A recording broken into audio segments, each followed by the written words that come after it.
So before starting our today's session, I just like to brief all of you about our awards in case some of you have missed and you don't know about it. So the next 2 months, we are going to observe all of you and you can report to your facilitators how is your performance in these three awards, and the winners will get prizes. So this is the first award, Haridas Thakur Award. So Haridas Thakur, he's famous for the chanting of the holy names. So the devotee who chants the highest number of rounds will get, and the most regular one will get this award. Okay. And the second one is Yudhishthir Award, the most regular in our sessions, and one who fills sadhana card. The sadhana card will be told to you by your facilitators what it is, and that devotee will get Yudhishthir Award. And finally, Arjuna Award. So we will have our quiz every Tuesday of these three sessions, like Friday, Saturday, Sunday, what sessions we have. We will have a quiz for it. So the winner will get this Arjuna Award. Okay, so your facilitators will tell more about this to you. So let's start our today's session. But before that, I just want to ask that Prabhuji has told in the last session yesterday about the drawing exercise and the quiz. So how many of you have already done the quiz? Can you raise your hand? The quiz one? Okay. Thank you. Thank you very much. Thank you for raising your hands. Yeah. So now let us start without ado by welcoming His Grace Radheshyam Prabhu in amidst of us by one time loudly chanting Hari Bol. Yes, Prabhuji, over to you.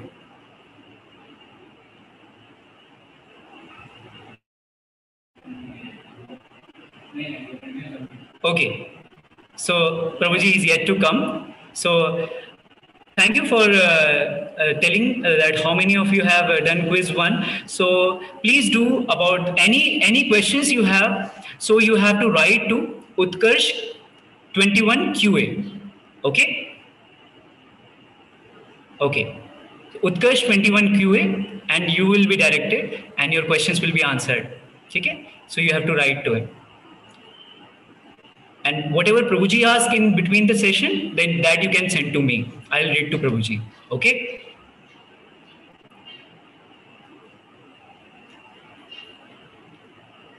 So Prabhuji will be joining. Yeah, Prabhuji has come. Hare Krishna. So let's welcome Prabhuji by loudly chanting one time, Hari Bol! Thank you, Prabhuji. Yes.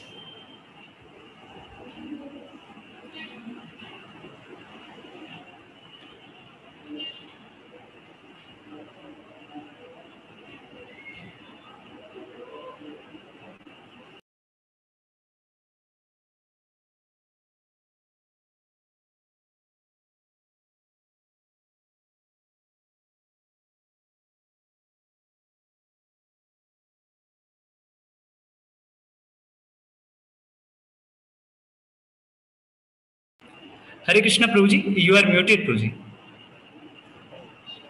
We'll start with the prayer just now, okay?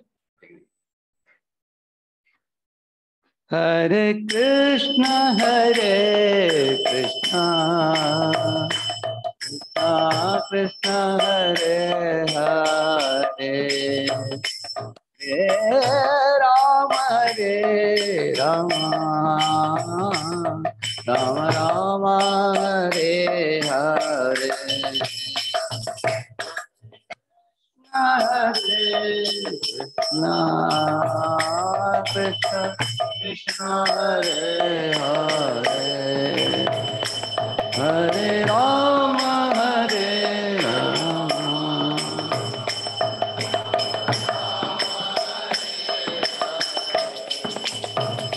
Achyutam Keshavam Rama Narayanam, Achyutam Keshavam Rama Krishna Damodaram Vasudevam Bhaje.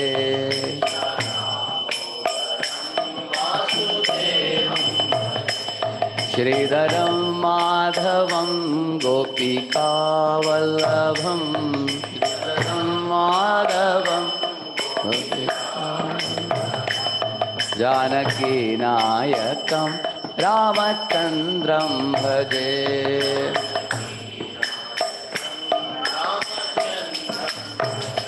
Hare Krishna Krishna Krishna Hare Hare, Hare Ram Ram Ram Hare Hare.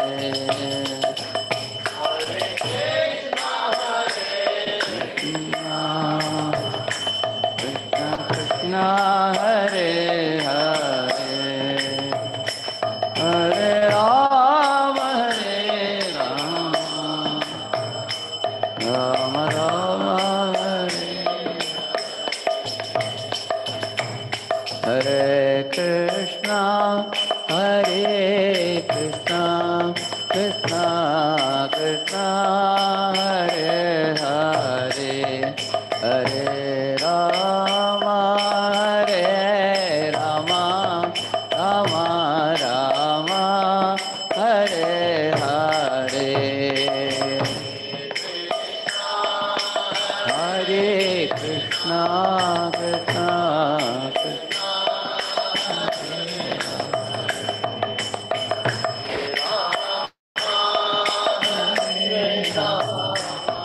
Ram Ram Hare Krishna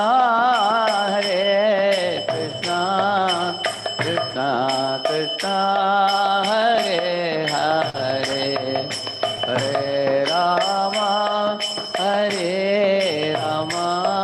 Ram Ram Hare Hare.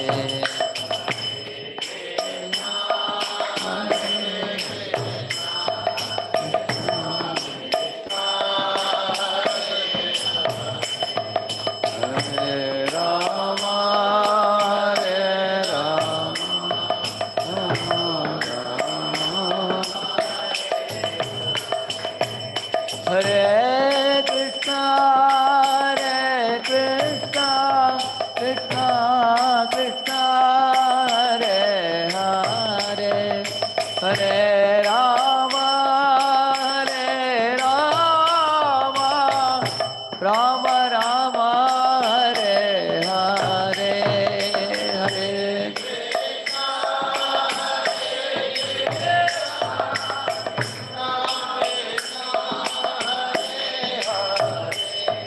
Hare Hare Rama,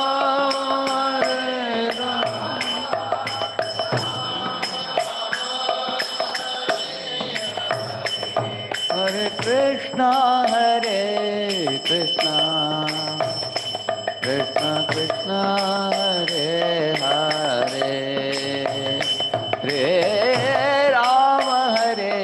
Rama, Rama Rama, Hare Hare, Krishna Hare Krishna,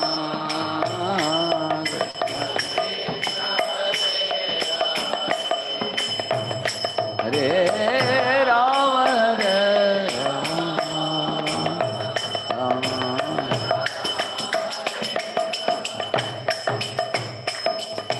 Hare Krishna, Krishna Krishna, Hare Hare, Hare Rama, Rama Hare Hare.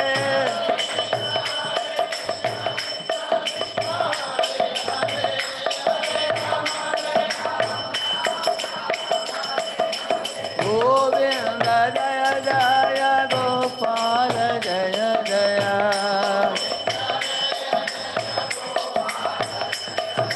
Radha Ramana Hari Govinda Jaya Jaya, Ramana Hari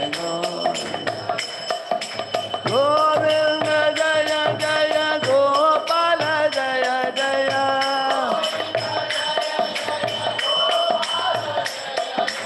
Radha Ramana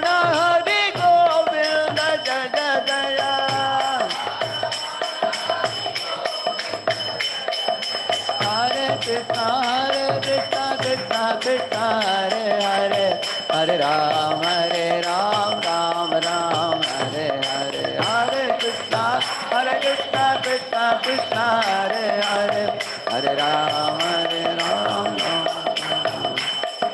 Hare Krishna, Krishna Krishna, Hare Hare, Hare Rama, Rama Rama, Hare Hare.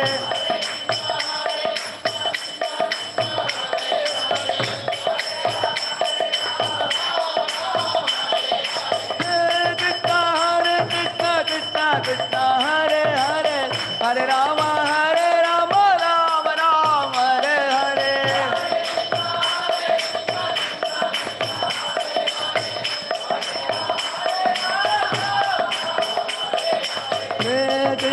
Hare Krishna, Krishna Krishna, Hare Hare, Hare Rama, Rama Rama, Hare Hare.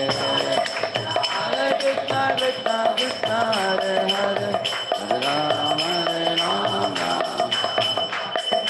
कलियुग पावन हरिनाम संकीर्तन की, अनंत कोटि वैष्णव वृंद की, श्रील प्रभुपाद की।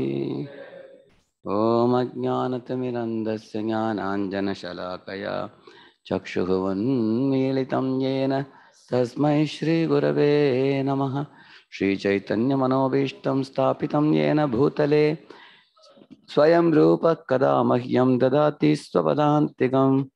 वन्देऽहं श्रीगुरोः श्रीयुतपदकमलं श्रीगुरून् वैष्णवांश्च श्रीरूपं साग्रजातं सहगणरघुनाथान्वितं तं सजीवं साद्वैतं सावधूतं परिजनासहितं कृष्णचैतन्यदेवं श्रीराधा कृष्णपादान् सहगणललिता श्रीविशाखान्वितांश्च नमा ओं विष्णुपादाय कृष्णपृष्ठाय भूतले श्रीमते भक्तिवेदांत स्वामिन्निति नामिने नमस्ते सारस्वते देवे गौरवाणी प्रचारिणे निर्विशेष शून्यवादी पाश्चात्य देशतारिणे वाञ्छाकल्पतरुभ्यश्च कृपा सिन्धुभ्य एव च पतितानां पावनेभ्यो वैष्णवेभ्यो नमो नमः।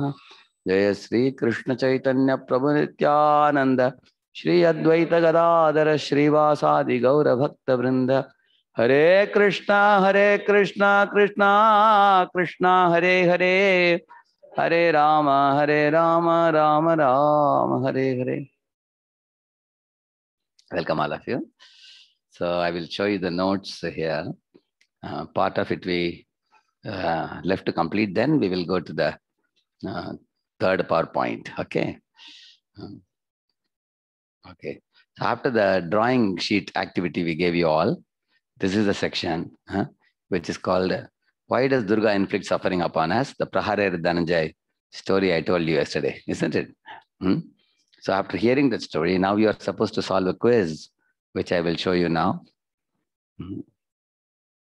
So now let us see how many of you are able to capture the message of this story. Be smart enough to sense Maya's beating. That's the moral of the story. So you have to say Dhananjay, who is who? The opposite. You have to put the number in the brackets here. Okay. So first you don't tell the answers. You put the numbers and then I will show you the answers. Okay. At that time we will check it. You have to match the following. Okay.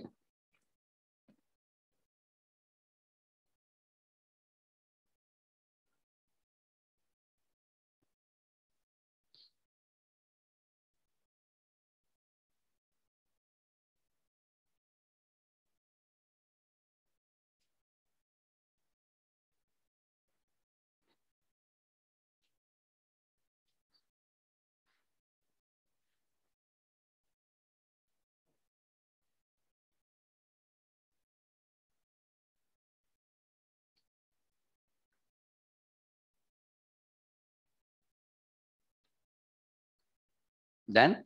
Okay. Huh? Okay.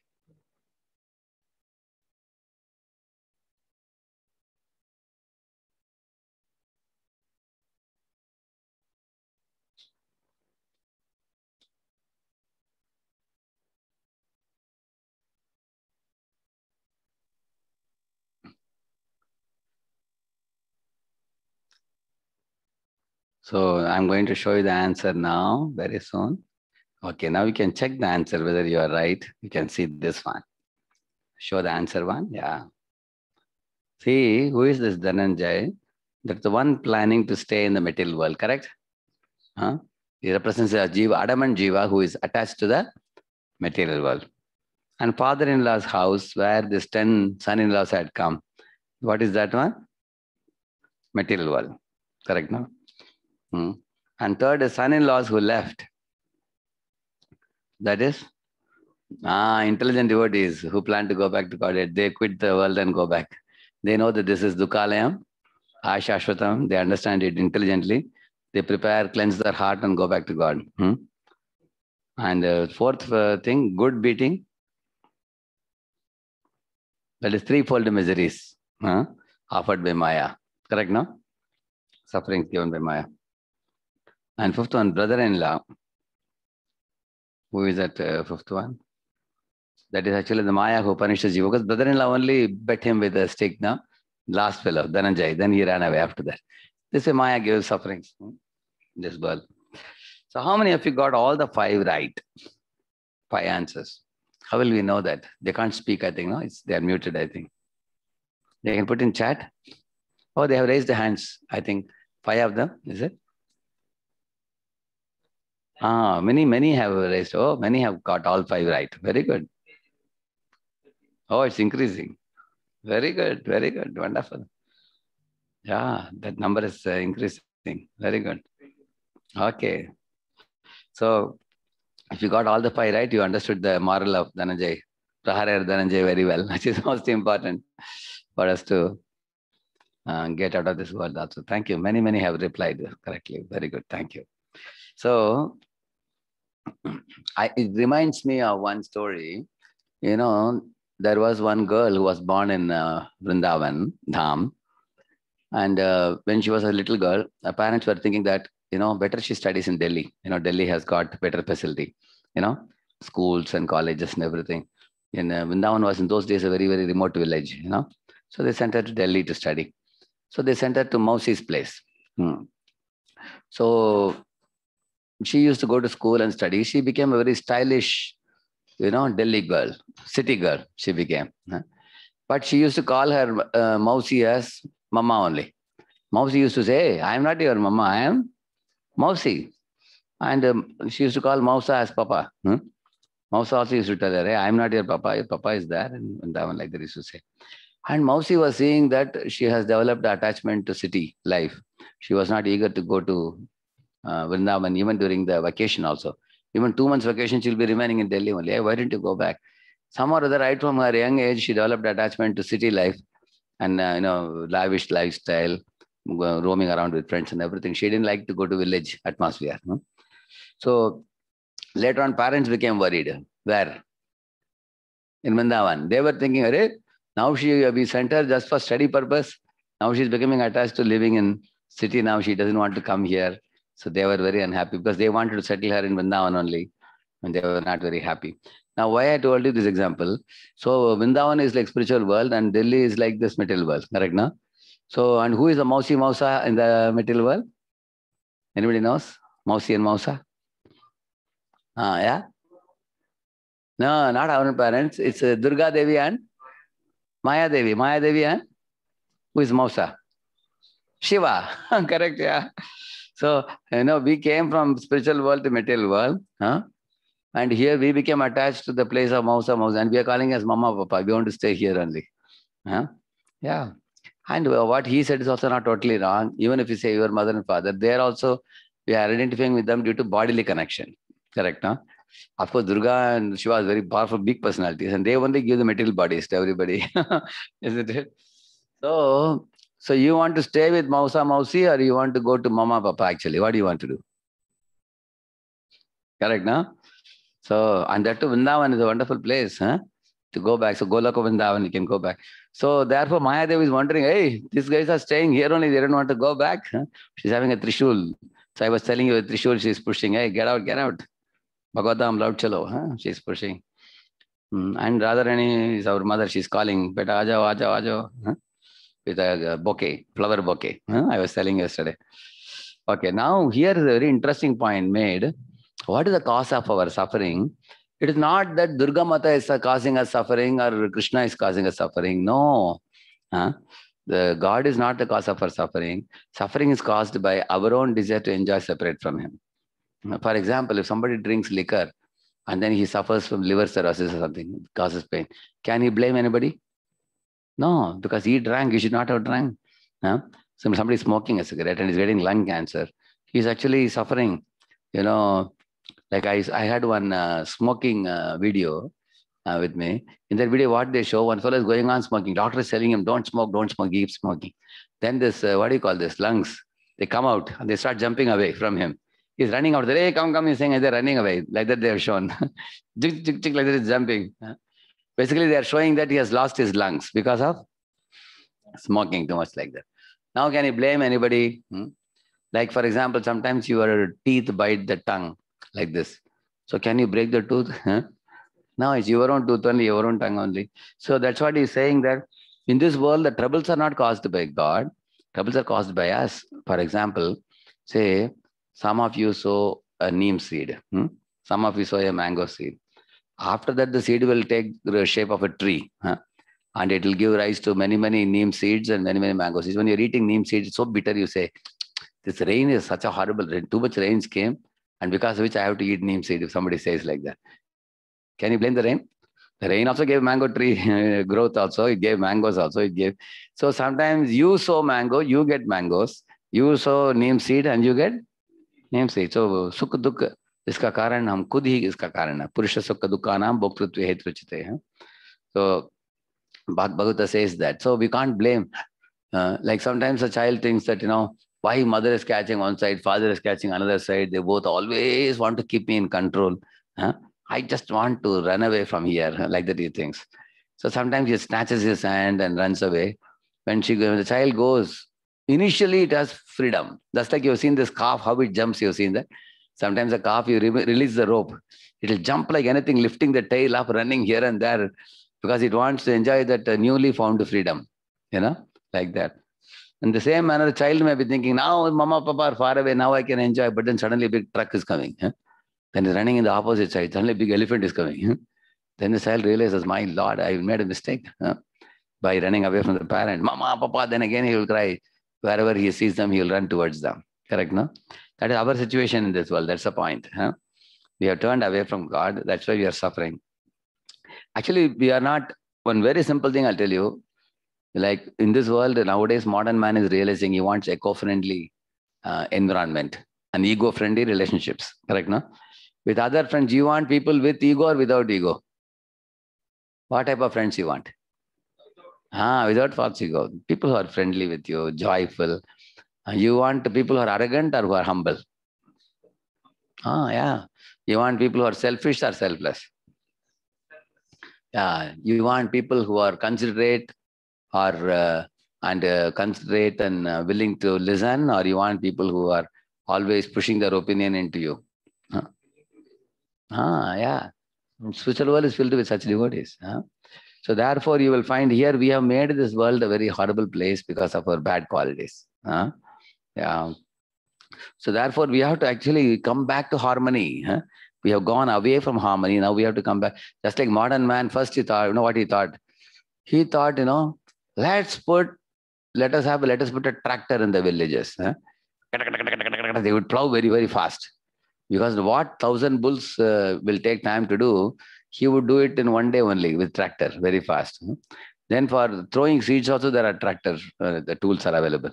So he put the seed, he plowed the land very fastly, and all the bulls were kept without a job. So they were sent to the slaughterhouse for being killed.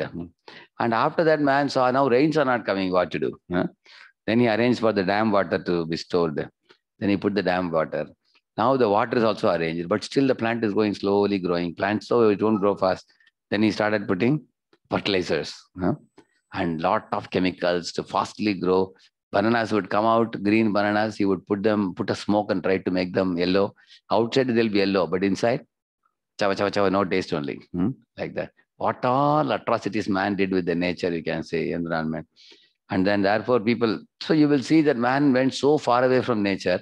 Now the whole world has realized now, and then he started not being happy even with the natural products. He wanted to eat junk food, like pastries and pista, and not pista, I mean pastries and pasta, pasta and Manchurian and all this junk foods.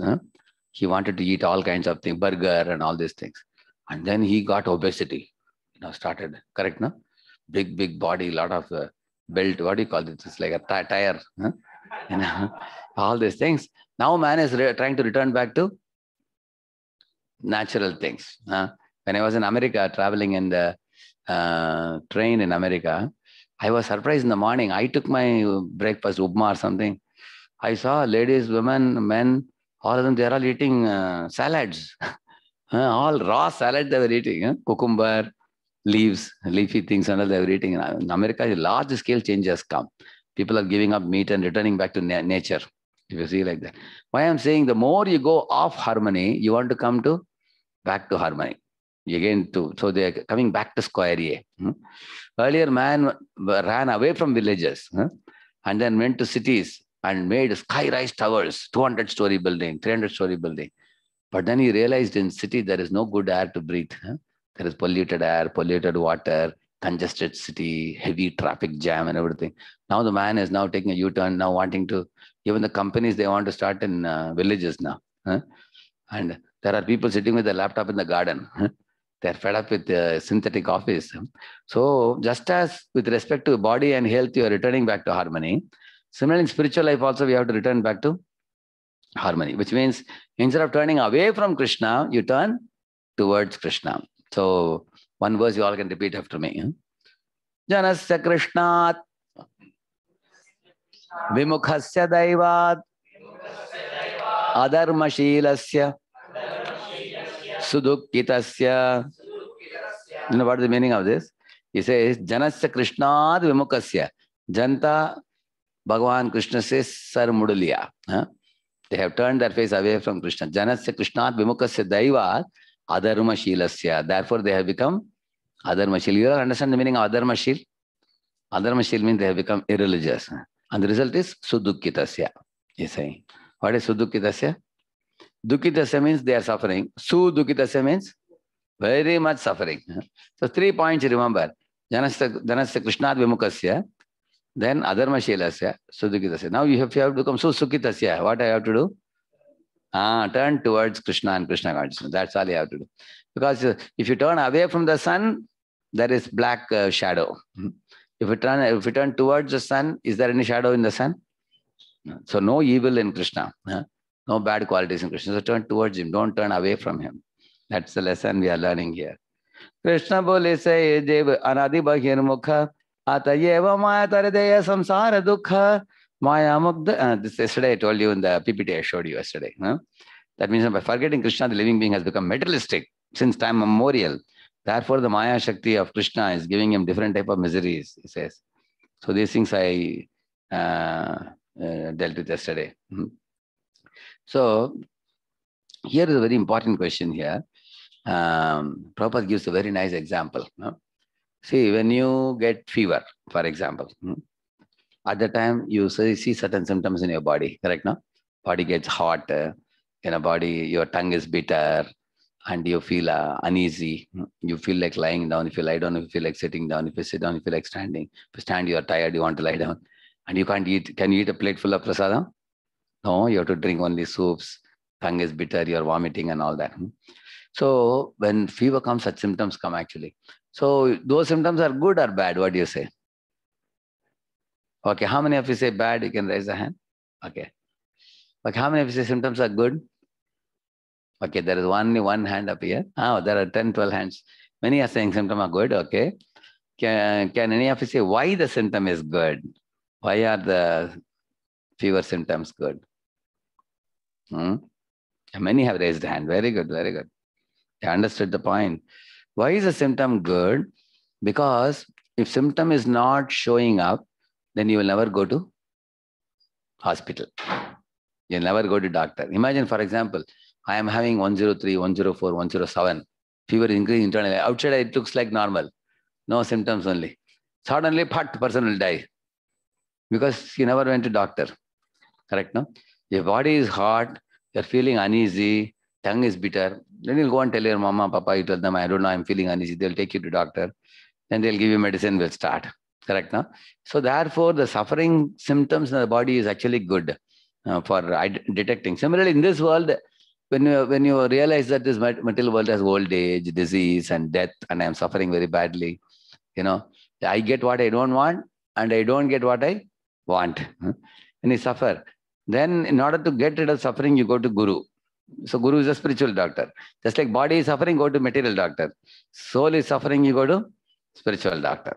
And then you ask him, sir, can you please tell me what is this world I'm living in? Why are we all suffering in this world? So some boys, girls, they lost their parents during the COVID.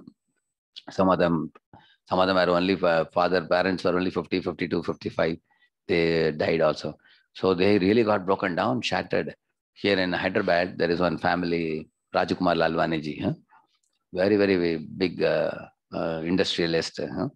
So his two sons and one daughter. So they had put up a program for me. I had gone to the house. So this family, they lost Rajkumar Lalwaniji. He was only 55 or something. He left. But family had 80 people sitting. I went one of the days. I spoke a lecture there in the evening time. 3 hours. I was 2.5, 3 hours. I was there. Then again they called me. 2 days later, Swamiji, please come. Last time you only gave a lecture. Now we want to hear question answers from you. They asked all the questions. What is this material world? Why are we living here? Why do we suffer? Why people die? That is the time they asked questions. So now they're reading Bhagavad Gita and they asked brilliant questions that day. So why I'm telling you this, sometimes something happens like this in our life, then we wake up. Some near and dear one passes, then you wake up and ask questions about life. Otherwise, this life is like a rut. It just takes us run here, run there, join the rat race. Everybody's in a rat race. Yeah. So we have to return to harmony.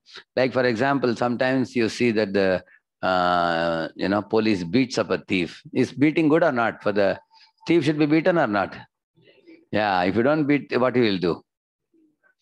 Continue the same old thing, and he will be troubling so many people. He kills so many people, trouble so many people. Correct now. So same way, like a king sometimes puts a disobedient citizen in a jail. An obedient citizen, he gives them very good facility for education and everything. So you can't tell the king, why are you partial? Because good citizens are living in the state following the laws of king. And the other citizens go to the jail. So the material world is like a jail. That's the point. See, there's a last point in this note, very important point. Durga is an obedient maidservant of Krishna. This is a very important thing to know. Like in Christian theology, if you see, they have a notion that, Durga, they have a notion, they call Maya as Satan. You know that? Maya is called Satan, they call it. So they think that God is very powerful, but opposite power is Satan, which is Maya. They think like that. So because of that, they tell all the devotees, be careful. God is powerful, but Maya is also very powerful. So they show in the Bible that the Satan is trying to even allure Jesus also. Of course, Jesus won't get allured. But the Satan is trying to, like Adam and Eve were there. The Satan comes in the serpent form and says that you eat the forbidden fruit in the Garden of Eden and all that. You'll see that. So they fear that God, although God is very great, there's also opposite black force in this world.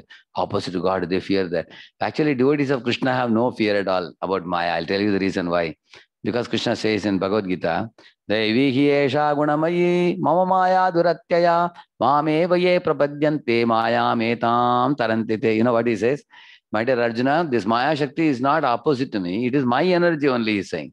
It's like Narendra Modi is telling you, all of his citizens will live in the country, and I have one more energy of the government, which is the jails. In the jail, I'll put the thieves. So jail is also under Prime Minister of India only. Jail also, correct now? So both civilians and the criminals, both are under the Prime Minister only. It is not that the jails are on opposite side of the PM and PM is always afraid of the jail or something. No, that is under the Prime Minister. Similarly, under Krishna only, Maya Devi, actually, it is said that she works like a shadow. If you move the finger like this, the shadow will also move. Like that, Maya Devi works. Chayeva yasya bonani vibharti Durga, it is said. Durga cannot act independently. She will only act according to Krishna's order. An example Prabhupada gives. Like sometimes a man sitting in the, like your father or somebody, some 4 or 5 guests come. Immediately turns to the kitchen and he shows some ishara, some ingit, we say, some kind of, he waves the hand and says like this or something. Huh? So immediately the wife in the kitchen, what she will do? She'll cook some snacks or something and bring it, and then she'll make some tea or something and come and give it to serve everybody.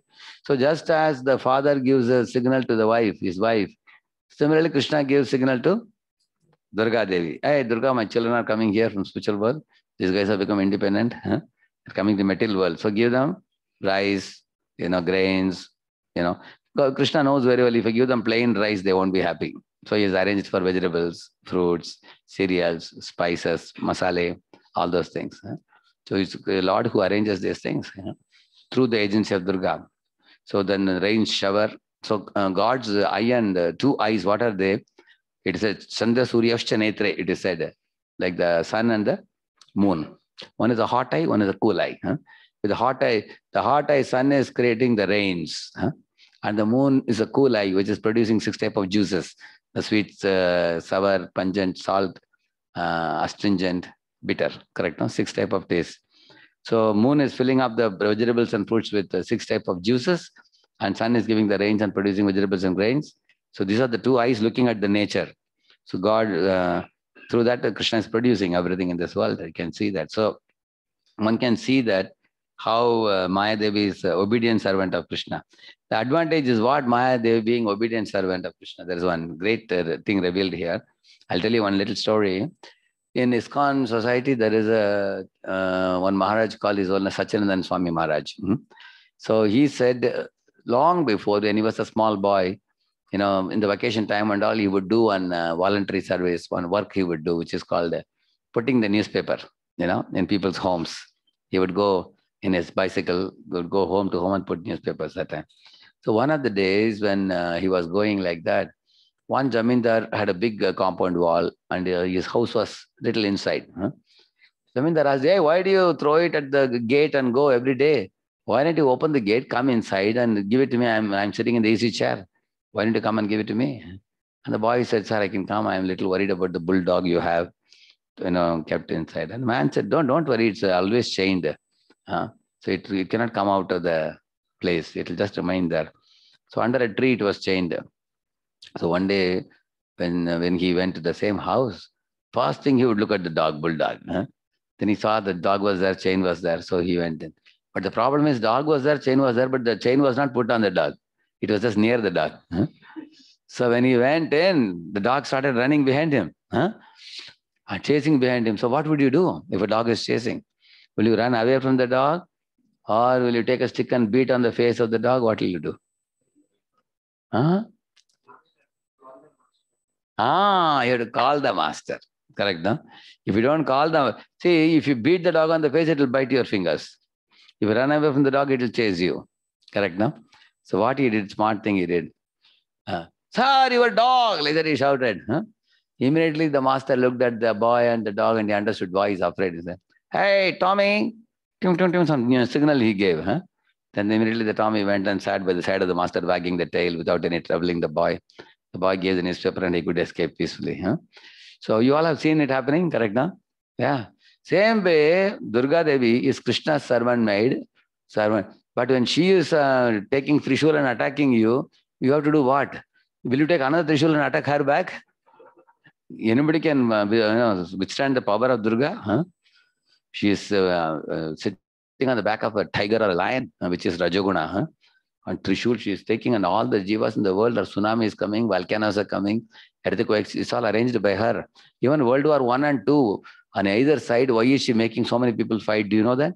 Because millions of children are aborted, millions of cows are killed. So Durga arranges the fight between 2 nations. Like a teacher sometimes in a classroom tells 2 boys, come here, you catch his ears like this, and you catch his ears like this.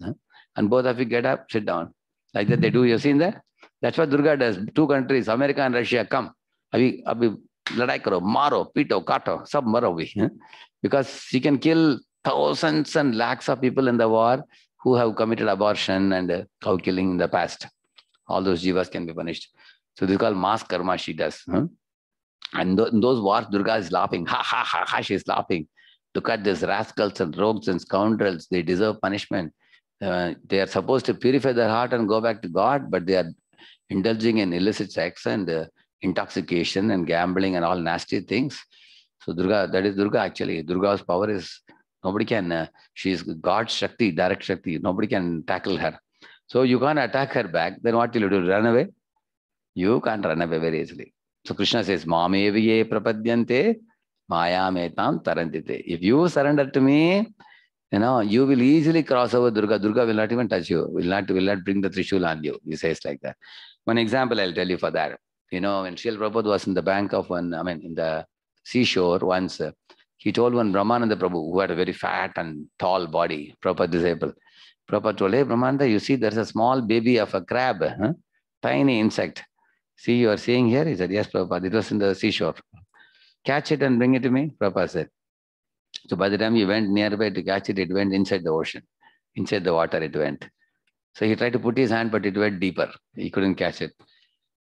He told Prabhupada, sorry Prabhupada, I couldn't catch it, it went inside. Prabhupada laughed and said, see what is size of your body and what is size of the tiny insect. You could not catch such a small thing. Prabhupada, I would have caught it if it is outside. It went inside the water. And Prabhupada said, see, that's the greatness. If you take shelter of the greatest, then you become great. Prabhupada said. Similarly, Krishna is like this ocean and Maya is like this Palavan. When Maya tries to capture a jiva, the jiva should go below the feet of Krishna. He goes and hides below Krishna's lotus feet. Maya cannot touch anymore because he becomes Krishna's servant, Krishna's devotee. So like that, Prabhupada gave a lesson, beautiful lesson. You become great by surrendering to the greatest. Like that he said. So now I'm going to show you a PowerPoint in today's session now. This is a very important session. You can show this. See, in the Srimad Bhagavatam, there is one Uddhava, who is a very, very great pure devotee of Krishna. Uddhava is also a cousin of Krishna, but he knows very well that Krishna is not my cousin brother, but Krishna is the Supreme Lord. He knows very well. It is said, Vrishninam pravaro mantri, Krishnasya daitasya sakha, Shishyo brihaspate sakshat, Uddhavo buddhi sattamaha. It is said, a very intelligent person in the entire Yadu dynasty. And he is considered the topmost of the mantris also. But he is a disciple of one great sage called Brihaspati, who is actually the guru of all the devatas also. Uddhavo buddhi sattamaha. He was a very intelligent Uddhava. So he tells one prayer to Krishna. That prayer I'm going to show you now. But that prayer is very meaningful prayer because in that prayer he's saying that he's actually analyzing Krishna's position very meticulously, powerfully. It will help us very much when we read that. This is a verse. You can show the shloka. Tasmad bhavantam anavadyam analtaparam sarvajñam ishwaram akhunta vikhunta dishnyam nirvinna dhiragamughe vrijana abhitapto narayanam narasakam sharanam prapadye. Each word is analyzed in this. I'll show you one by one. He's telling first, he's saying, my dear Lord, you are anavadyam, he's saying. See, in this, anavadyam means, the meaning of the word anavadyam means spotlessly pure. He's saying that in this world, sometimes you are very much respectful to some man because of his character. But suddenly you find there's a discrepancy in his character. You find. And then your whole trust is lost in that person. You will see always in this world such things happening. Like, for example, Indra, he's the chief of all the devatas. But suddenly once he became proud. You know when? When Indra became proud? In the Govardhan Leela. Correct, no? He thought that, all the Vijayabasis are not offering Indra Puja this year. So he wanted to shower heavy rains and kill them all along with their cows and calves. But Vijayabasis took shelter of Krishna and Krishna lifted the Govardhan hill. Very easily he lifted like a child lifting a mushroom or something. And he gave shelter to all the Vijayabasis and not a drop of water affected them. So Indra became proud. Later on he lamented and said, sorry, Krishna, here is my resignation letter. Now I will give up my post of Indra. He said, Krishna said, no, keep it with you. I want you to go back now and continue in your post as Indra. You don't have to give up the post, but you have to give up pride. He told them, give up the false pride. So in this way, Indra became proud. Another time, Brahma also became bewildered once. the Brahma Vimohan Leela, there is a pastime. Brahma became bewildered. Once Shiva also ran behind Mohini Murti once, one of the pastimes. You'll find that any great person in this world you take, they have some defect or something in this world will be there. Once our Lakshmi ji, goddess of fortune, she came from the milk ocean. When the Samudra Manthan Leela was going on. She came with a garland in her hand, and she was extremely delicate body she had, wearing a golden sari. She herself was wearing beautiful jeweled necklaces and gold bangles, and she's Lakshmi herself. She's the one who gives wealth to everybody, isn't it? She was looking like a golden creeper, it is said. She was so beautiful to look at. Everybody was looking at her. Of course, Devatas look at Lakshmi as very beautiful, but they have a respect for her like a mother. They don't see her with a desire to enjoy. And the Asuras, when they see Lakshmi, they see her with a desire to possess her and enjoy her. Like that they see. Like, for example, if a Brahmana is looking at a cow, for example, what you will think? Oh, this cow looks so healthy. She looks, if I have this cow in my hermitage, and I can milk her and then make ghee, and I can offer it for my sacrifice. And she will also give cow's milk. I can drink cow's milk. I can offer to Krishna also. And we can also convert the milk into dahi. Like that, a Brahmana will think. So when he's looking at Brahmana, he's also smiling. And another fellow meat eater, he is looking at cow. He is saying, acha mota gai hai. Arey isko leke jayenge to acha kaat kar kayenge. So both are saying cow, but their mentality is different. Correct, no? So now Devatas are looking at her and said, hey, mother of the whole universe is here. If she asks her for some benediction, she will give. They were thinking like that. At that time, when Lakshmi came with the garland, she was thinking whom to marry. She was thinking, looking at different people. Of course, you all may say that, she should marry Narayana because she is Lakshmi. But in this section of Bhagavatam, it is mentioned that she takes one name of different people and she criticizes them as unfit for marriage. So for example, she said, Durvasa Muni, he's a very austere sage. He lies in the bank of the river or in a gufa. He is living. Very austere fellow. Tapasva mein bahut bade shrestha hai. But he became angry with Ambarish Maharaj, where he tried to kill Ambarish Maharaj. He's a short-tempered fellow, useless. So one by one, she discarded like this. Then she said, Shukracharya, he's the most intelligent personality in the whole universe. Krishna also says, in Buddhi, he's Ushana Kavi, he says. He's talking about Shukracharya, very intelligent person. But although he's very intelligent, he told Bali Maharaj not to give charity to Vaman Deva. Because he thought, what will happen to my monthly salary pack if he gives away all the property to Vaman Dev? That means a corrupt fellow. He didn't give the right teachings. He gave wrong teachings. He is like a perverted genius. So therefore she rejected Shukracharya also. Then she said, Ravana. Oh, Ravana keeps women very nice. He gives them very good facilities and everything. But he's a characterless fellow. Because he catches and brings anybody's wife also. He's a shameless fellow. He is not properly aligned with the Vedic culture. And also he is mortal. He can't live forever. Like that she rejected him also. Then she said, Parashuram. Oh, Parashuram is very great, very powerful, very famous. He carried an axe in his hand and whirled the axe and killed 21 generations of Kshatriyas. Then she said, but he's a merciless fellow. He's extremely ruthless in killing wholesale many people. I need a husband who is very compassionate, she said. Then she rejected Parashuram also. Then she said, Shiva. She said, Shiva, oh, Shiva is very, very powerful in his tapasya. He is a jatadhari. And he is also very, very famous personality. But then he always lives in Shmashan. He puts bhasma all over his body.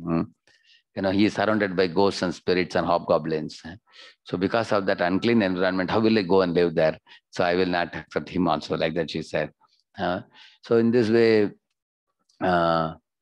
she rejected some more people, names she took also like this. And then finally she said, there is only one person who is defect-free. Who is that? Narayana, Vishnu, she said. But then she looked at Vishnu and said, he is also having one defect, she said. And what is the defect? She said, he is not after me.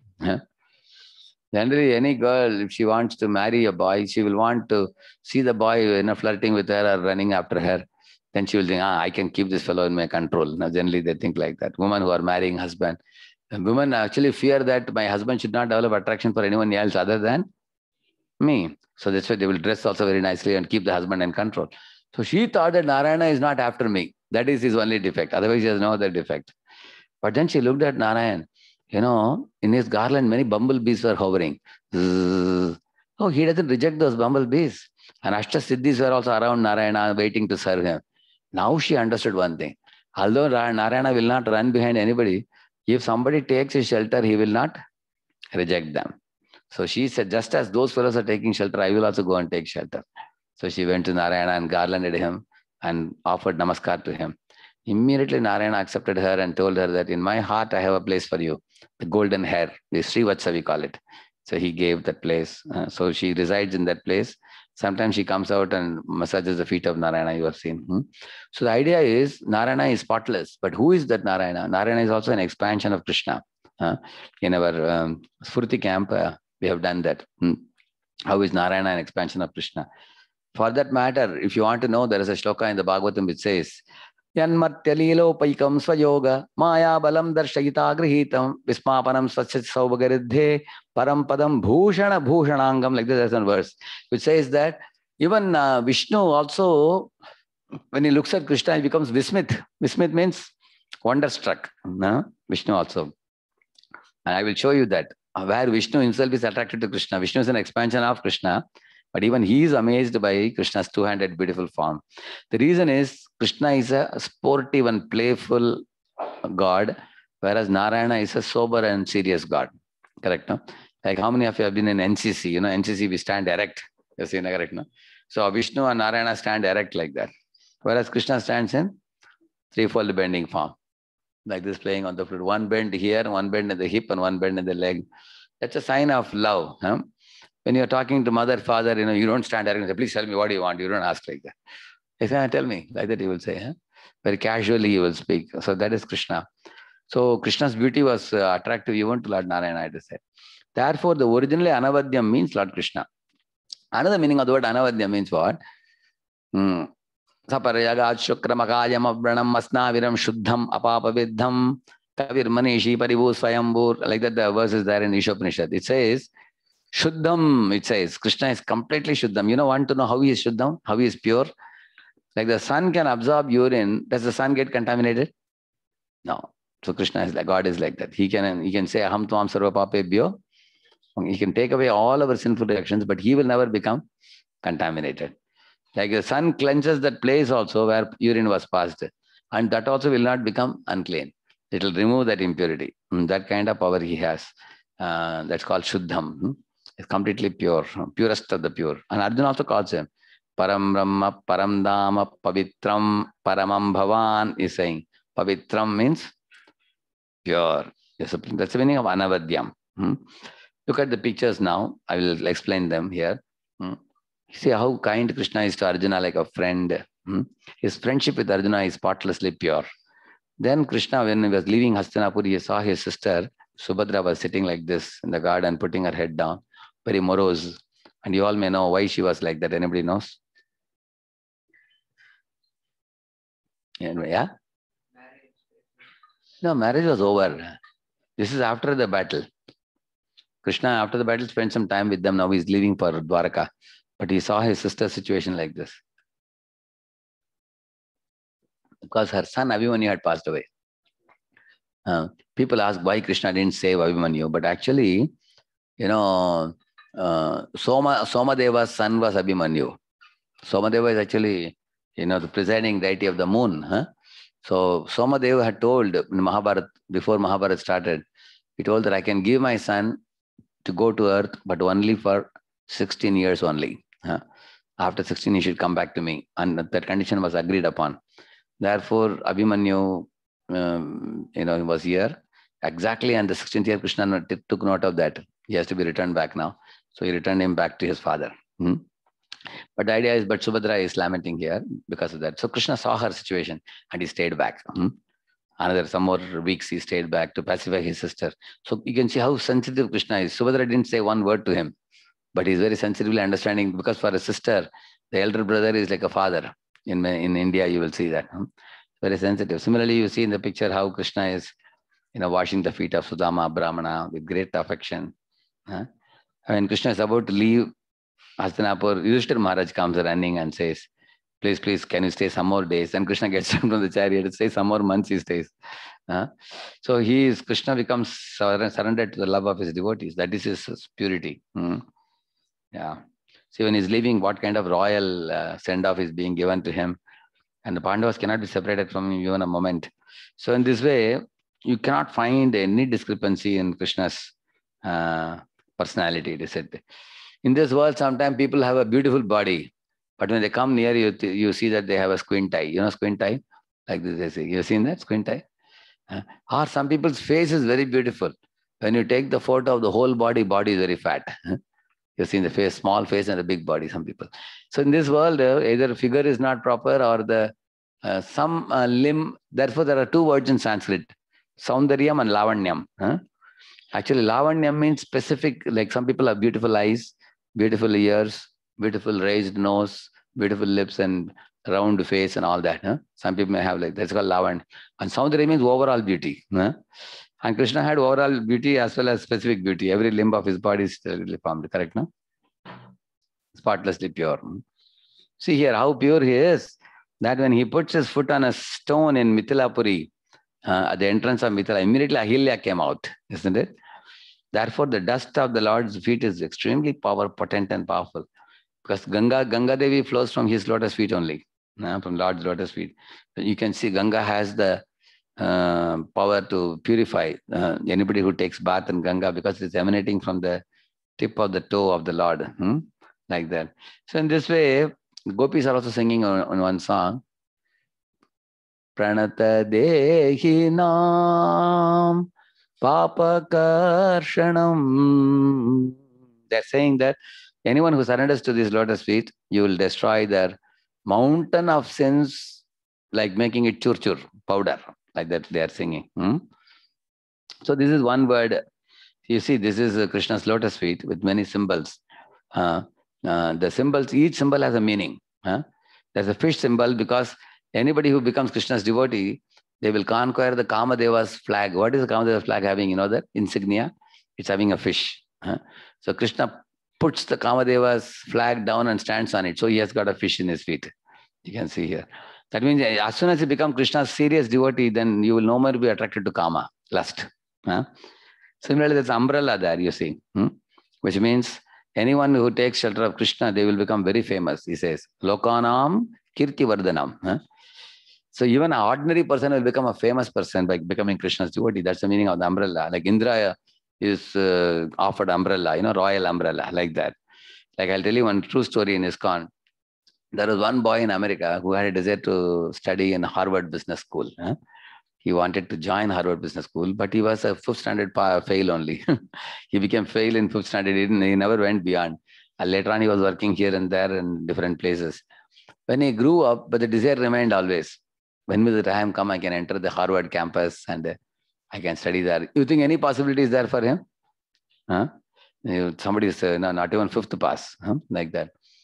But later on, he met Prabhupada and became attracted, and he became a Prabhupada's follower, a devotee. And then he was serving in the temple, distributing books, and slowly started preaching. But he became a big preacher, very famous preacher. He started going to schools, then subsequently colleges, giving seminar on mind management, art of mind management in America. So he went to many colleges and became such a popular speaker. He got an invitation from Harvard. And then Harvard University called him. There, when he went, he saw all the professors sitting in the front row. Behind them, all the students sitting. There were 1,000 students. And on the stage, he was giving a lecture. So when he returned back to Prabhupada, he had tears in his eyes. He said, Prabhupada, I was not fit to enter Harvard as a student, but today I became a teacher in Harvard and teaching the teachers of Harvard Business School. So, and Prabhupada said, yes, Krishna makes his devotees very famous. Although you were illiterate, he made you, teacher of the Harvard teachers. So therefore, the umbrella represents that. In this way, each of it, there are 16 symbols. We can explain each of them. So that was the first word, Anavadyam. That means his feet is so powerful. In Vrindavan, Krishna doesn't wear any slippers. he walks with his feet, and therefore he makes the holy Dham of Vrindavan more and more auspicious with this mark, footprints. Even she's saying that, our Kunti, what is that verse? Neyam so vishyate tatra yate danim gadadhara swapadayrankita bhati swalakshana virakshita. He's such a beautiful verse. He's saying, my dear Krishna, in Hastanapuram, you have walked all over Hastinapur and your footprints are there. They are glowing and they are releasing auspiciousness for all residents of Hastinapuram. Now that you are going to Dwarka, the beauty of your lotus footprints will not be seen here anymore. We are going to miss you very badly, she says. So wherever Krishna puts footprint, that place becomes auspicious. Like one simple example I'll tell you. In Pune, we actually wanted to make a tar road in front of our temple leading up to the main road, So they said, this will cost, my Lord, this will be 60 to 80 lakhs, they said. And we didn't have money also that time. Then I told them, you forget it. Now we will not worry. After 3-4 years, we can do it. I told them. Then we arranged to call President of India to Pune for opening of the temple.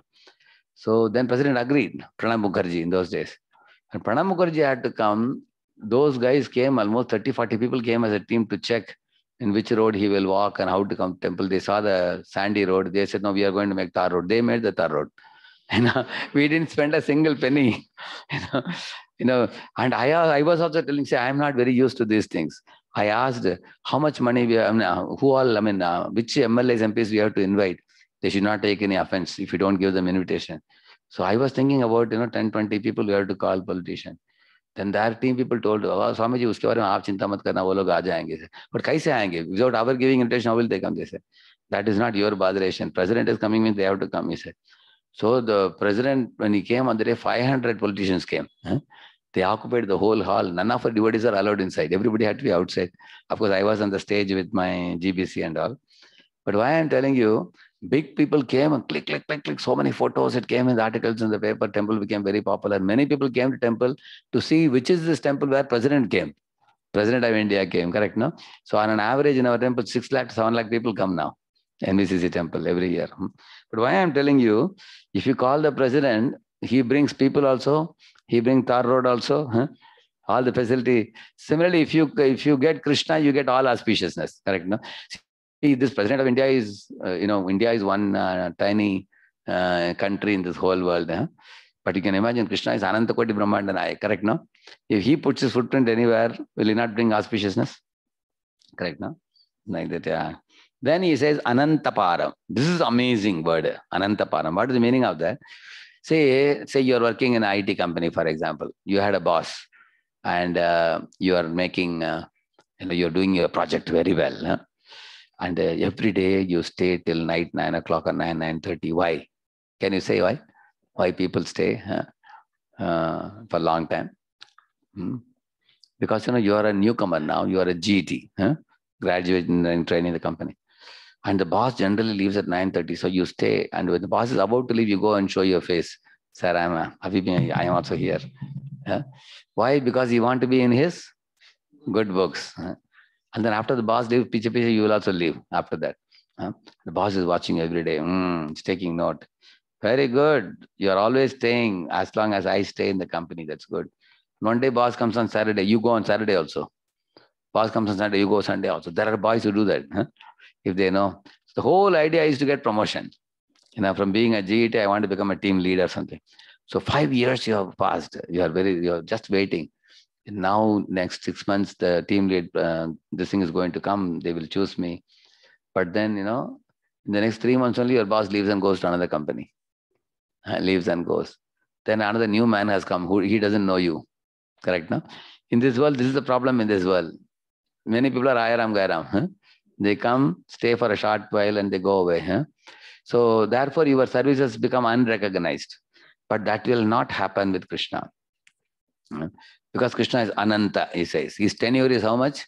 Anadi kal se the, Ananta kal tak rahenge. He will always be there. Krishna will never die. Have you ever heard Krishna defeated in any battle? You never hear. So he will never be defeated and nobody will be able to finish him. He will always be there. Therefore, Uddhava says, we should serve such a person, he says. Because if you serve him, that service will never be forgotten. He will always be there. You can always have the claim. And nobody else will be always there. Everybody else is changing. Another word is using Ananta Param. That means what? There is no jurisdiction for him. I don't know whether you know this pastime, Ajamila pastime. When Yamadutas came to take away Ajamila to Yama's abode to punish him, that time what happened? Do you know that? Who? Vishnudutas came, and he came with all 400 forms with Shankha Chakra Gada Padma with Dhanush and Baan also. And they got a sword also in the hand. As soon as they came, the first thing they did, they cut the Yamapash. They said, how can you take this Ajamila with you? He is not in your jurisdiction, they said. And they were surprised. And Vishnu asked them, hey, don't you know what is the dharma? And those guys also spoke very good Sanskrit verses. Who? Yamadutas also, yeah.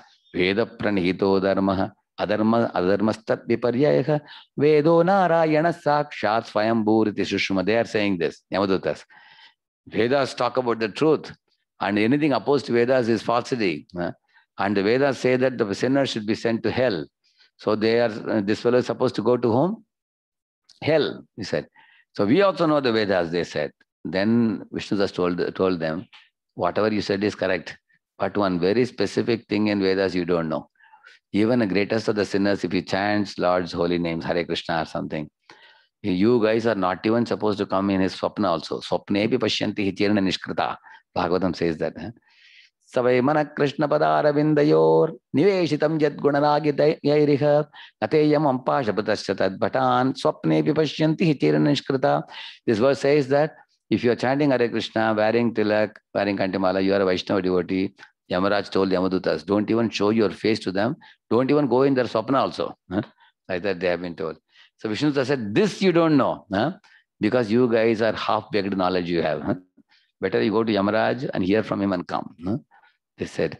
Immediately Vishnu became very angry and they left Yamadutas. And Ajamila's life was saved. Which means Yamaraj has a jurisdiction. Whom can he catch? Whom? Only sinners. If you are not a sinner, he cannot touch you. It's not possible for him. If you are a Vaishnava devotee, you are chanting holy name, Yamaraj has no jurisdiction. He can't catch. It's not possible. So that means he has a jurisdiction, correct, no? Everybody has some jurisdiction. They can't go outside that. Like, for example, our Prime Minister has jurisdiction till which place? Only in India. President of the United States has jurisdiction within only America, correct? Everybody has a jurisdiction. And chief ministers have how much jurisdiction they have? Only their state, correct? Now, other states they can't control. But Krishna has no jurisdiction. That's the point. And I'm going to show you examples for this. Now, see here, this is a pastime. I have only shown one photo here. There are 2-3 photos which could be obtained for this. What is the matter? I'll tell you. Once Krishna Balaram were in the Gurukula of Sandipani Muni, Guru in Avanti, near Ujjain. So some also studied there only, same Gurukula. After the studies were over, Krishna Balaram were about to leave. They fell at the feet of the Guruji and asked, how can we serve you? What dakshina can we give you? Guruji were thinking, oh, Krishna and Balaram will give me dakshina. They are Supreme Personality of Godhead. What can I ask them? He said, wait a minute, I'll consult my wife and tell you. So he checked with Guru Mata.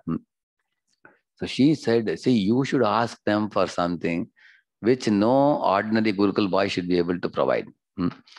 Because you are asking the dakshina should be done in such a way that Krishna's fame will be increased all over the world. Everybody will come to know all over the world.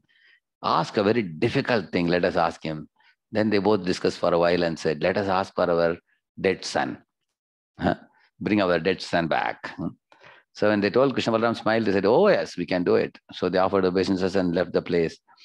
So they came to know that the son of Sandipani Muni, he went to this ocean side for taking a bath, and that's where he must have died. So Krishna Balaram went there. But then the Samudra Devata told him, sorry sir, they are not here. There is one Panchajana, there is one Asura, the water. So he is the one, he is here. At the sun, he has gone to Yama's abode now, like that he said. So then Krishna killed that Panchajana demon and took that shank, from him. Panchajanyam Rishikesho Devadatta Dhananjaya Visena. That's a shank he took it. And from there, Krishna Balaram left for Yama's abode. There, amazing thing happened. See, Krishna, as soon as he went and blew the shank, when he blew it, immediately Yamaraj came forward very fastly, offered obeisances to Krishna Balaram, and got up and said, "Sirs, what brings you here? Your lotus feet has made my abode very auspicious. Thank you for visiting here. Now, is there any service for me? Please tell me."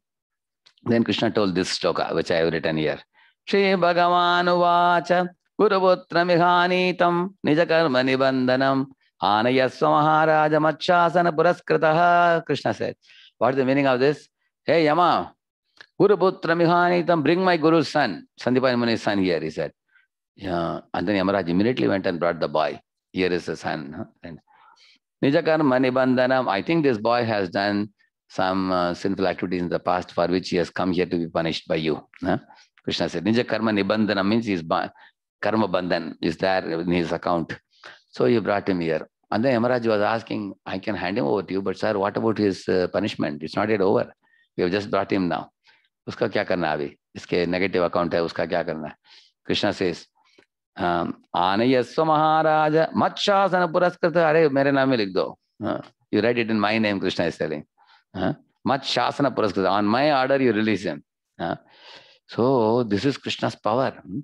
Just like imagine if you are a owner of a company, you can directly go to the galla and tell the accountant, hey, 10 lakh nikalo. You can tell or not. But if you are an employee working in a company, can you go to accountant and say, hey, nikalo 10 lakh? You can't say that because Krishna is the owner of everything. So he's giving order. He's telling Yamaraj. Now how can Krishna write it in his account? Aham tvam sarva papebhyo mokshayishyami. So Krishna cancelled the boy's hell account, sinful account, and took him to his guru. So here is an example of how Krishna's jurisdiction extends not only on earth, it also extends to Yama's abode also. Now this is another interesting thing, pastime I will tell you. What is it? It's a long story cut short. I'm telling you very briefly. Once upon a time in Dwaraka, one Brahman, he begot 4 sons, children, one after another. But all the sons were dying one by one. The child will be born, child will die. Second child will be born. So after the 3 children were born and dead, the Brahmana really became frustrated. He was shouting loudly for people to hear, useless king, what is the use of a king ruling this country? There is no, because in those days, if a king is not righteous, then the rains won't come. Then people will curse the king because the king is not ruling properly, the rains are not coming. And people should not get any diseases.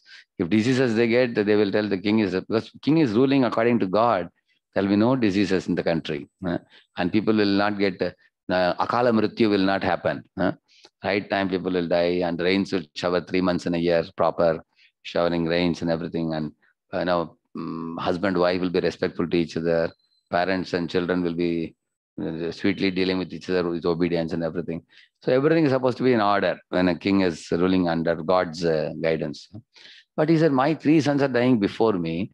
That means, the king is a useless king. What are Kshatriyas doing? And he was shouting. Arjuna came there. Arjuna felt a little, what do you call it? Like unhappy because he's a Kshatriya, no? He asked, hey, Brahmana, how can you scold the Kshatriya race? As a race, you can scold. It's not proper. Tell me what is your need. I will take care, he said. Then the Brahmana told him, I already begot 3 sons I lost. At least the 4th son is going to come. My wife is pregnant.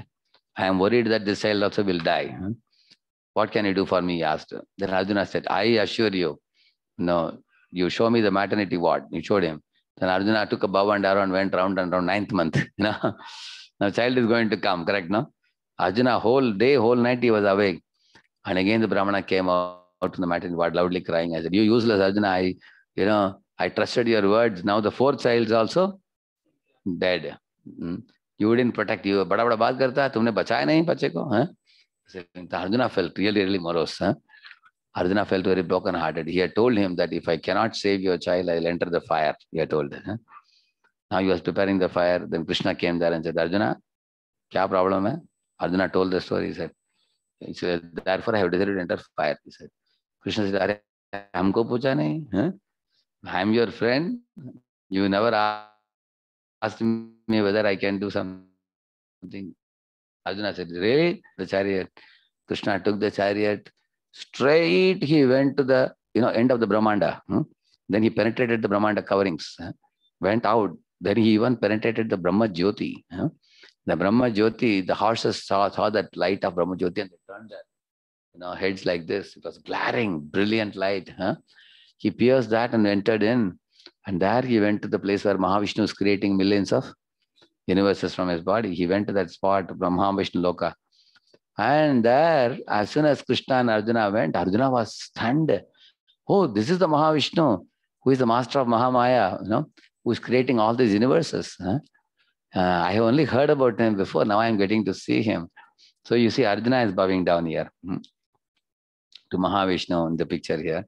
Of course, Krishna is not bowing down because Krishna doesn't have to bow down. He is master of Mahavishnu, his expansion only. And Mahavishnu told Krishna that, my dear Krishna, I know very well, you both only come as Naranara and Rishi. And I always was eager to see your form. I know very well that if I bring this Brahmana's 4 sons here, other than you, nobody can come and pick up these children. You alone can come. And when you come here, I can get your darshan. Therefore, I brought the sons, and then he gave the children to him. And taking the children, Arjuna was so happy. He went back and gave the Brahmana all the 4 sons, and the Brahmana became very happy. And Krishna told in Harivamsha, you read this verse, Mat darshanartam te bala hridastena mahatmana viprartam yeshate Krishno mat samipam na chanyatha. Krishna is telling Arjuna, it was to see me that he, Mahavishnu, the Supreme Soul, stole the children. He believed that only on a Brahmana's behalf will Krishna come to see me and not otherwise. So in this way, that means Krishna's jurisdiction extends not only within the universe, beyond the universe, beyond Brahma Jyoti, even jurisdiction, even over Mahavishnu also. Correct, no? You can see that. That's the meaning of Ananta Param.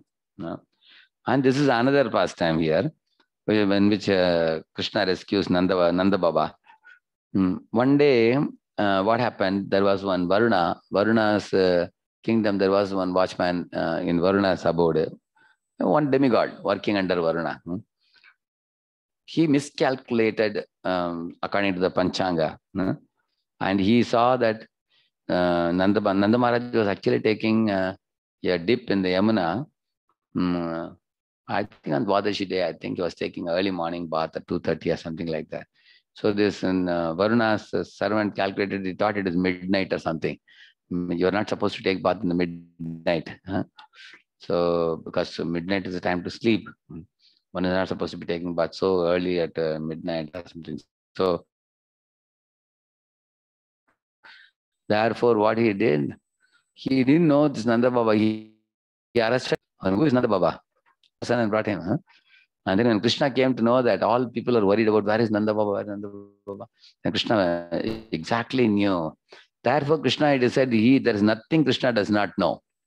He knows everything. He exactly went to the Varuna Loka, and immediately Varuna offered him obeisances. You will see here. See, Nanda Baba is amazed. They gave him a big seat to sit, and Krishna Balram were worshipped by Varuna Dev. And Nanda Baba is watching, he's wondering, Varuna Dev is worshipping my son. I thought my son is a small boy. And later Nanda Baba went and told all Vibhasis, in Varuna Loka I saw the Devata is worshipping him. They were taken by surprise, and he told many shlokas like this. And then he brought his father back to this thing. So you can see that there is nothing Krishna does not know. Who is where he can go. Therefore, his jurisdiction extends where? Which place? Everywhere. Ananta Param, he says. And this is Sarvajñam. For example, again, another point. Say you are working in a company, you did a very good job, and your boss is also very happy with you. 4 years, 5 years, 6 years you worked. Now the boss is also thinking, this fellow is a loyal fellow, faithful fellow, hardworking fellow, dedicated fellow, skilled fellow, talented fellow. I think I should give him promotion, he's thinking. But then there is one fellow in the company who is your hater. He hates you. And he doesn't like you, some man. He goes to your boss and he puts something in the ears of your boss. After that, your boss looks at you with a different eye. Oh, मेरे बारे में ऐसे सोचता है क्या वो? And then this fellow says, उसको promotion मत देना, इसको देना करके किसी और को promote करता हो. Suddenly, when the posting comes, you are shocked. Somebody has worked for 3.5 years and they gave him the post. And you worked for 5.5, 6 years faithfully, better than that fellow. They don't give you promotion. Do such things happen or not nowadays? Correct? It happens. This kind of thing, nobody can do with Krishna. Because Krishna is Sarvajna, means he is all-knowing. अगर कोई कृष्ण के पास जाकर कान भरने के लिए जाएंगे तो उसके कान पकड़ेंगे वो. यू रास्कल, आई एम सर्वज्ञ, I know everything, I know उसके हृदय में क्या चल रहा है, तुम्हारे इधर गोलमाल क्या चल रहा है, सब मालूम है मुझे. Everything lord Krishna knows, because he says that क्षेत्रज्ञं चापि मां विद्धि सर्वक्षेत्रेषु भारत क्षेत्र क्षेत्रज्ञयोर ज्ञानम यत्तत् ज्ञानम मतं मम. Krishna says in Bhagavad Gita 13th chapter, he says that in all, see, you are there only in your own body, correct? No, whereas where am I? In all the bodies, I am super soul. There is not a single body where I am not there. It's like king is allotting 1 acre land to each farmer, and then all the property is owned by whom? King. And each farmer owns only small property is given, not even owning is given by the king. Similarly, we should know that nobody can trick Krishna, nobody can cheat Krishna, nobody can, put some wrong information in Krishna's ears and try to cheat him. In the material world, even intelligent people can get sometimes bewildered, but Krishna can never be bewildered. Devatas can be bewildered sometimes. Muhyanti yat sureha, it is said. Name vidu suraganaha. Prabhavana Maharshi Krishna says, Devatas sometimes don't know Krishna, but Krishna cannot be bewildered at any time. You can, he is Sarvajnam, he is all-knowing. There is nothing that he does not know. One example I'll tell you. In the Mahabharata war, when Arjuna was about to sleep one day, Krishna shook him and said, hey, Arjuna, this is not time to sleep. Something very important is happening on the other side. You should immediately go, take your horse now, board the horse and go there and get 5 arrows, he said, come back. So on the other side, what was happening? Duryodhana was very unhappy that day because a lot of Kauravas were, Kaurava army people were annihilated. So he told Bhishma, oh grandsire, you are not exerting yourself enough. It's all because of the soft corner that you have for the Pandavas. I know very well, you are just doing a drama here and you are not fighting enough. And because of this, I am feeling that we are not going to win the battle. If you can't exert yourself, better you get down, let Karna play the role in your place. Like that he said, and Bhishma Pitama's lips were quivering and body was trembling. He said, Duryodhan, the Pandavas are all virtuous and Krishna is the father of all virtue. Even virtue is protecting them. Dharma rakshati, rakshataha. How do you think you guys can destroy him very easily? But don't think I am not exerting enough. I am doing my level best. If you don't trust my words, wait and watch. Tomorrow I will finish all the Pandavas wholesale. Not a single Pandava will remain tomorrow. And then he took out 5 silver arrows and he meditated, uttered some mantras. Then he kept on a velvet cloth. And he said, now these mantras are all energized by mantras, special mantras. So tomorrow each of these arrows will finish one Pandava. I can assure you, provided Krishna doesn't break his vow. If Krishna breaks the vow, then I can't assure you. If he protects the Pandavas, I can't do anything. But other than that, I can tell you, I'll finish the Pandavas tomorrow. And then when Duryodhana smiled and said, wow, wonderful. I a little bit twisted his ego and then it worked out very well, he thought. Then he told, oh, grandfather, please wrap it up and give me. I will keep it with me. So Duryodhana took it. And then was sleeping, was keeping right next to himself, thinking, these 5 arrows will kill Pandavas tomorrow. Thinking like that. And then, sure enough, when I was about to sleep, at the time Arjuna arrived. When Arjuna arrived, all the soldiers were, bodyguards were all waiting. They all moved aside. Because in Vedic times, when people would come in the evening, enemies could be easily met with each other. There was no, enmity in the evening time. Daytime, they'll exert themselves. Evening, just like in sports, people meet, like that they would meet. So Arjuna came and Duryodhana got up and said, Arjuna, what brings you here? Seems to me that you have come to beg the kingdom. If you want, I will give in charity, he said. Arjuna said, why should I beg the kingdom from you? If I have to take the kingdom, I will righteously perform the war and I will take it. But I have come here for a different purpose, he said. Yes, what is it? He said, do you remember when I saved your life from the Gandharvas? You gave me a boon. And Duryodhana said, yes, that's true. Now I have come to ask for that boon, he said. Just like it happened with Kaikeyi, similar thing. So he said, okay, go ahead. What do you want? Tell me, what can I do for you? He said, give me those 5 arrows. He said, my Lord, was shocked. Huh? How does this fellow know 5 arrows? Exactly asking for 5, not even 4. Huh? Yeah. Then Duryodhana, took up the 12 cloth and gave it to him. Because in those days, people, once they give a vachan, they won't go back. Even if it is the enemy, they will keep the word. But then Duryodhana was taken by surprise. How this fellow came to know about what is happening in our tent. When Arjuna boarded the horse, I was about to leave. Duryodhana went there and asked, hey, Arjuna, wait a minute. How did you come to know of this? Please tell me. And Arjuna smiled and said, how can I know it unless Krishna tells me? And then he went ahead. Then Duryodhana came back to his bed and he offered obeisances to Krishna for the first time. He said, maybe this Krishna is God. He said, maybe, that too not sure. Maybe Krishna is God. Because this fellow knows everything. What is happening in his place, our place, every place, he knows everything. He said. So Krishna is Sarvajnam, he is all knowing, you see. Yeah. And his Ishwaram means what? Supreme controller. There is Ishwaraha Parama Krishna Satchidananda Vigraha. You all heard that? Anadir Adir Govinda Sarva Karana Karanam. You see, sometimes what happens in your company, somebody may say that, इसे मैं समझता हूँ तुमने अच्छी तरह काम किया है 6 साल, लेकिन क्या करूँ, कंट्रोल मेरे हाथ में नहीं है. कंपनी सीईओ के हाथ में है, नहीं तो ओनर के हाथ में है. कभी कभी क्या होता है कॉलेज में, लेकिन one college the director son was studying in the same class. Somehow he will always get first rank.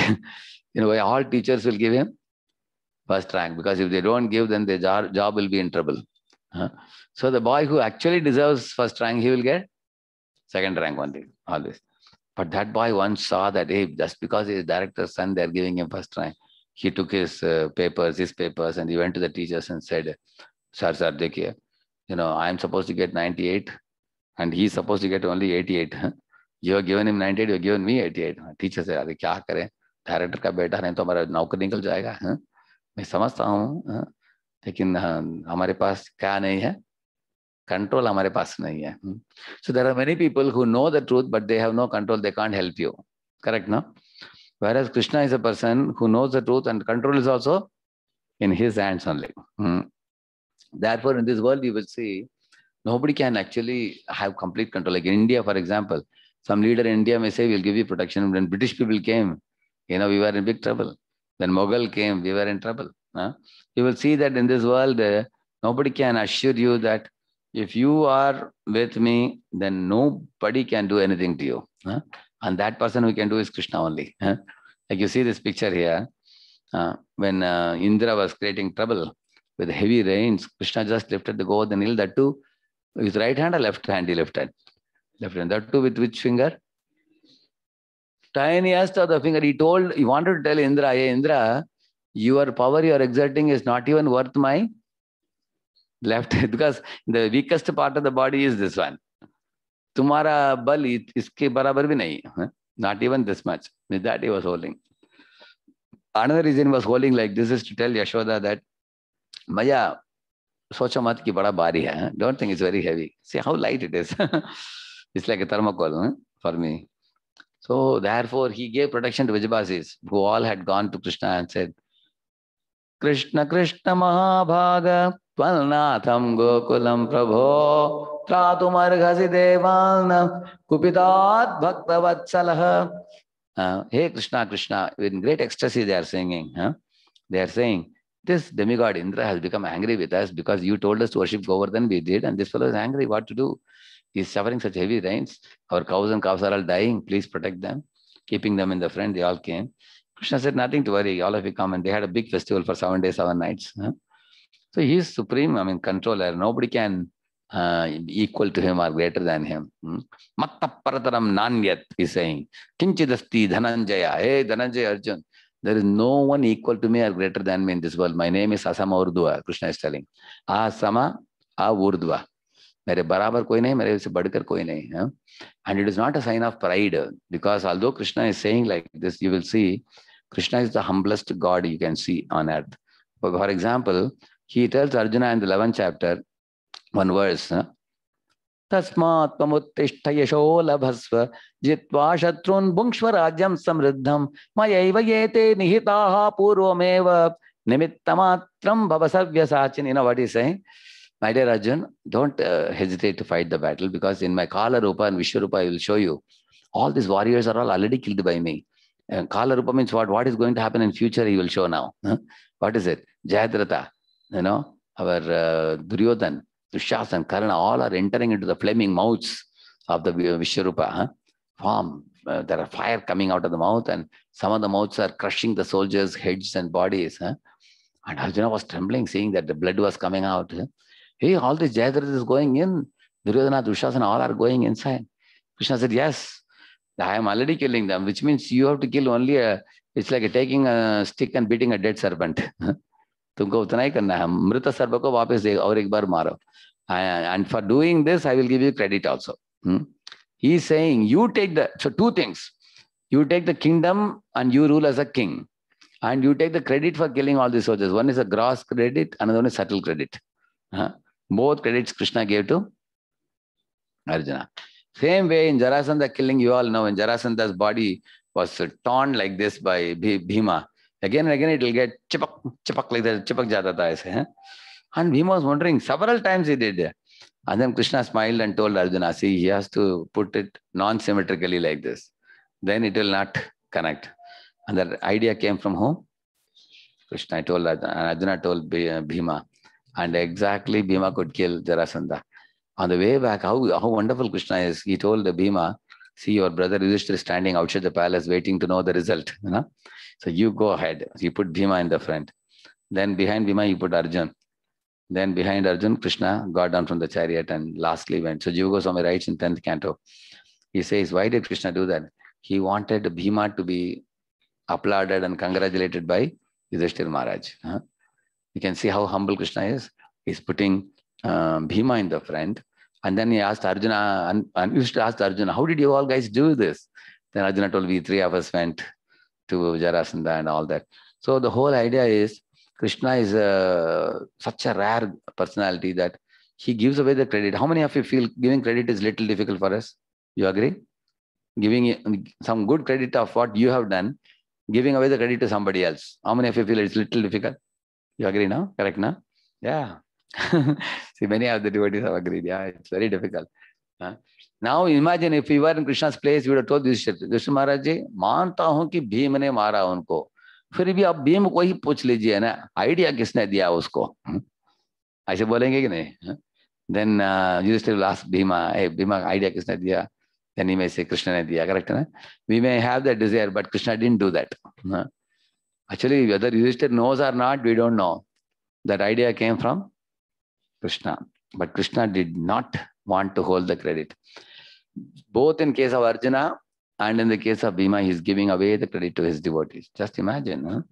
Therefore, he is not ordinary. Similarly, you see, he says, Sarvaloka Maheshwaram. He says, I am the master of all the planets and the millions of universes, he says. But then you will see, although he's a proprietor of all the planets, when he's killing Ravana, he's putting who on the throne? Vibhishan on the throne. After killing Hiranyakashipu, he put Prahlad on the throne. After killing Bali, he put Sugriva on that throne. After killing Jarasandha, he put Jarasandha's son Sahadeva in the throne. He put him like that. So in this way, you will see that he never wanted to sit in the throne, although he is Sarvaloka Maheshwaram. Therefore, one should see that Krishna is a non-exploitative God. He is not exploiting God. Generally, what we will do, we want to be the pivot of the whole universe, but we have exploiting nature. You agree? But Krishna has a non-exploiting nature. Therefore, he is not only controller, he is a very loving controller.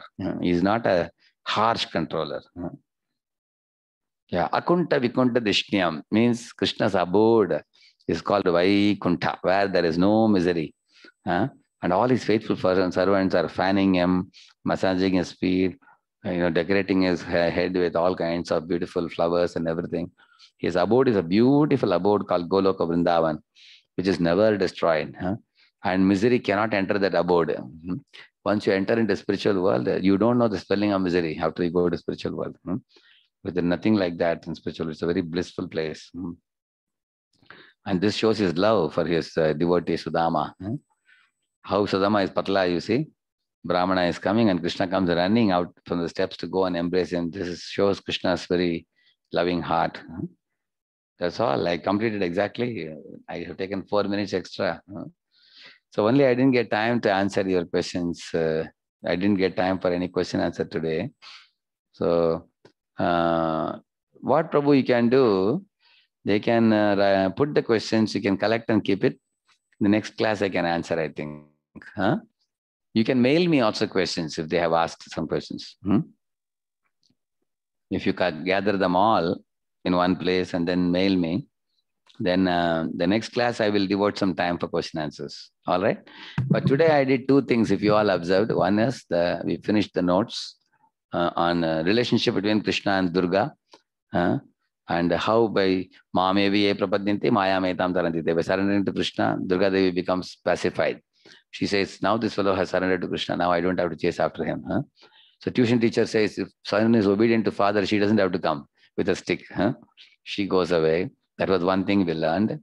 Another thing we learned is about Uddhava's prayer to Krishna. This Tasmat Bhavantamanavadyamanantaparam Sarvagyamishwaram Akunta Vikunta Dishniyam Nirvinnadi Ragamuhe Vrijanavidapto Narayanam Narasakam Sharanam Prapadya. So I told you each word of this verse and elaborated it. And with meaning. And you understood the position of Krishna. His jurisdiction extends everywhere. And he is supremely powerful. Nobody equal to him, nobody greater than him. So this is the reason why we are surrendering to Krishna. In this world, every unmarried girl at the age of 21, 22 is very, very much worried that my father, will he get me a good match? Every girl is thinking that the boy should be earning good money and he should be coming from a good family. He should be very gentle in speech and he should give me sari, he should give me a good house and maintain me very well. And every woman is thinking. Similarly, all the jivas like us, we are also feminine in nature because jivas are all prakriti. We are not purusha. Krishna is only purusha. So being prakriti, we are also thinking where to surrender. Even all of you boys also, by coming to this program, you must have thought, agar is program mein jayenge to kya milega humko? We generally think like that. Mera mark acha milega kya exam mein? को थोड़ा personality develop कर सकता हूँ क्या? अगर ये लोगों के साथ फ्रेंडशिप जोड़ूंगा तो मुझे क्या क्या मिल सकता है? We all are calculative in our life, undeniably. Yeah. So if you want to calculate with Krishna. Anyone who connected with Krishna always stands to gain. There is nothing to lose. फल वाली गई थी कृष्ण के पास तो 4-5 फल दे दिया, जो भी था दे दिया उन्होंने. नतीजा क्या निकला? देन फल वाली के टोकरी पूरा भर गया सोना चांदी से, रत्नों से, है कि नहीं? सुदामा ने पूछा भी नहीं भगवान से मुझे क्या चाहिए, मांग के बिना दे दिया, बड़े घर, अनेक नौकर चाकर. So anybody who goes to Krishna only stands to gain. We can give so many examples we can give. So that is the point of this. So what is the password for happiness? Hare Krishna, Krishna Krishna, Hare Hare, Hare Rama, Rama Rama, Hare Hare. This is a password now. Why password? Because if you chant this, then you are attracting Radha and Krishna, and you are attracting them and getting their shelter. You have everything. You have nothing to worry. That is the password. So thank you.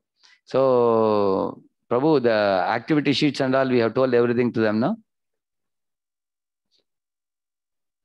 So they will all do. I can't hear your sound. Yeah, he's nodding the head. That much I can understand. Okay. So they will all do it, and you have given them time till Wednesday, I think. Correct, no? Yes, Prabhuji. Till Wednesday. Till Wednesday. Okay. So I think I will come every Friday, Saturday, Sunday. I'll be coming. Next Friday, 7 to 8. I think I'll come again, and I will start another topic, and we will proceed further. But I will answer your questions surely. Any of you have questions, you can supply the questions, and little by little we will cover them also. Okay. Thank you, Srila Prabhupada ki. Thank you very much, Prabhuji. We would like to thank Prabhuji for sharing with us so many vital concepts and telling us the real password for happiness by one time loudly chanting Hari Bol, Hari Bol. So thank you very much, Prabhuji. So now one announcement for every one of you that as Prabhuji has already told about the drawing exercise, so kindly be in connection with your facilitators and kindly start it, those who have not started it. And in the Telegram group, you'll get more updates about it. So till Wednesday, you have to complete it and submit it. Okay? Hare Krishna. We'll meet next Friday at 7 p.m. Okay? Hare Krishna. And one more thing, any questions you have, kindly see the chat box we have sent. You can directly send your questions in this URL which is sent here. Kindly see the chat box. We have sent one link to you. Please send your questions directly here. All right. So please copy this link. So we'll end here. Hare Krishna.